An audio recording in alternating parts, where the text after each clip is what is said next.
Hi everyone, welcome back to my YouTube channel. എൻ്റെ പേര് നിസ്മ. നമുക്കിന്നൊരു കഥയിലൂടെ തുടങ്ങിയാലോ? ഒരു ടീച്ചർ അവരുടെ ക്ലാസ്സിൽ ചെന്ന് കുട്ടികളോട് ഒരു ഗെയിം കളിക്കാമെന്ന് പറഞ്ഞു.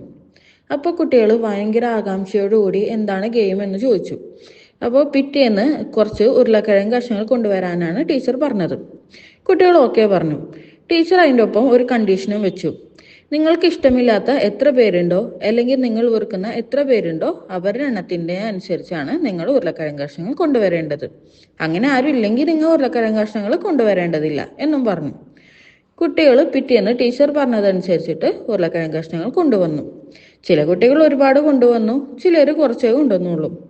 ടീച്ചർ ഓരോ കുട്ടികളോടും അവർ കൊണ്ടുവന്ന ഉരുളക്കിഴങ്ങ് കഷ്ണങ്ങളെ കുറിച്ച് ചോദിച്ചു. കുട്ടികൾ അവരുടേതായ എക്സ്പ്ലനേഷൻസും പറഞ്ഞു. അതെല്ലാം കേട്ട ശേഷം ടീച്ചർ കുട്ടികളോട് ആ ഉരുളക്കിഴങ്ങ് കഷ്ണങ്ങൾ അവർ എവിടെ പോയാലും കൂടെ കൊണ്ടുപോകണം എന്ന് പറഞ്ഞു. 1-2 ദിവസം കുട്ടികൾക്ക് ഇത് രസമായി തോന്നിയെങ്കിലും പിന്നീട് പലർക്കും അതിന്റെ വെയിറ്റ് കാരണം കൊണ്ടു നടക്കാൻ ബുദ്ധിമുട്ടായി തുടങ്ങി. ദിവസങ്ങൾ കഴിയുന്തോറും ഉരുളക്കിഴങ്ങ് കഷ്ണങ്ങൾ ചെയ്യാനും തുടങ്ങി. ആദ്യം കൂടെ എപ്പോഴും കൊണ്ടു നടക്കുന്നത് കൊണ്ട് തന്നെ അതിന്റെ സ്മെല്ല് അവർക്ക് മനസ്സിലായിരുന്നില്ല. പക്ഷെ മറ്റുള്ള കുട്ടികൾ അവരിൽ നിന്ന് അകലം പാലിക്കാൻ തുടങ്ങി. പിന്നെയും 2 ദിവസം കഴിഞ്ഞപ്പോൾ അവർക്ക് തന്നെ ആ ദുർഗന്ധം സഹിക്കാൻ കഴിയാതെയായി. അവർ ടീച്ചറുടെ അടുത്ത് ചെന്ന് ഇനിയും ആ ഉരുളക്കിഴങ്ങ് കഷ്ണങ്ങളുള്ള ബാഗ് കൊണ്ടു നടക്കാൻ കഴിയില്ല എന്ന് പറഞ്ഞു. ടീച്ചർ എന്താണ് കാരണം എന്ന് വെച്ചു. കുട്ടികൾ അതിന്റെ ദുർഗന്ധം സഹിക്കാൻ പറ്റുന്നില്ല എന്നും ഇത് കാരണം മറ്റു കുട്ടികൾ ഞങ്ങളിൽ നിന്ന് അകലം പാലിക്കുകയാണ് എന്നൊക്കെ പറഞ്ഞു. അതുകൊണ്ട് ഇനി മുതൽ ഞങ്ങളെ കൊണ്ട് ഇത് കൊണ്ടു നടക്കാൻ പറ്റില്ല എന്ന് പറഞ്ഞു. ടീച്ചർ അവരോട് പുഞ്ചിരിച്ചുകൊണ്ട് അതിനെ കൊണ്ടു നടക്കേണ്ടതില്ല എന്ന് പറഞ്ഞു. അത് കേട്ടതും കുട്ടികൾ ഭയങ്കര ഹാപ്പിയായി. ഇതിന്റെ ബാക്കി ഭാഗം നമുക്ക് നമ്മുടെ വീഡിയോയുമായി ബന്ധപ്പെട്ട് പറയാം. ഇതിൽ നിന്ന് നിങ്ങൾക്ക് എന്ത് മനസ്സിലായി? നിങ്ങൾക്ക് മറ്റുള്ളവരോടുള്ള വെറുപ്പും ഇഷ്ടക്കേടും ദേഷ്യവുമെല്ലാം ഈ ഉരുളക്കിഴങ്ങ് കഷ്ണങ്ങൾ പോലെയാണ്. അത് നമ്മുടെ ഉള്ളിൽ കിടന്ന ആ ഇമോഷൻസ് വഷളാക്കും. നമ്മൾ പോലും അറിയാതെ നമ്മുടെ ബിഹേവിയറിൽ അത് റിഫ്ലക്റ്റ് ചെയ്യും. അത് നമ്മളിൽ നിന്ന് പലരെയും അകറ്റും.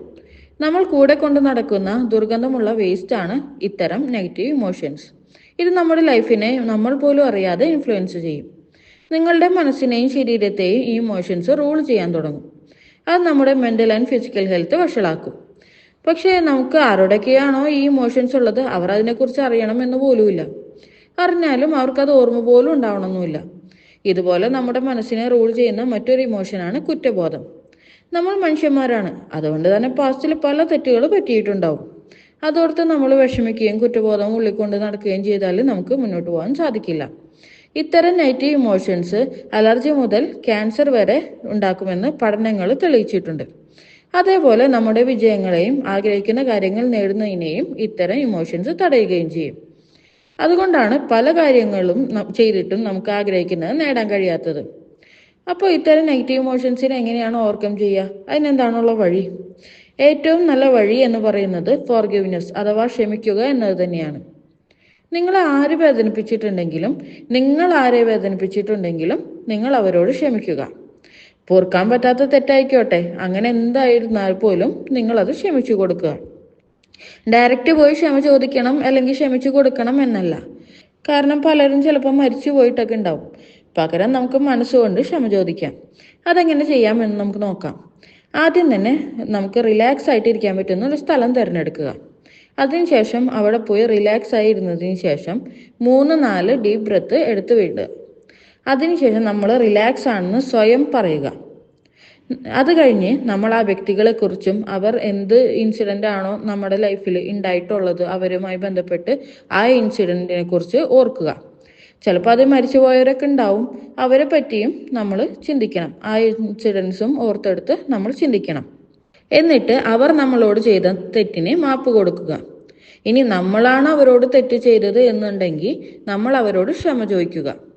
അതിനുശേഷം അവരുമായുള്ള എല്ലാ നെഗറ്റീവ് ഫീലിങ്സും ഇല്ലാതായതിനു ശേഷം അവരോട് സ്നേഹത്തിൽ പെരുമാറുന്നതും അതേപോലെ സ്നേഹത്തോടെ നല്ല ബന്ധം സൂക്ഷിക്കുന്നതുമായി ഇമാജിൻ ചെയ്യുക.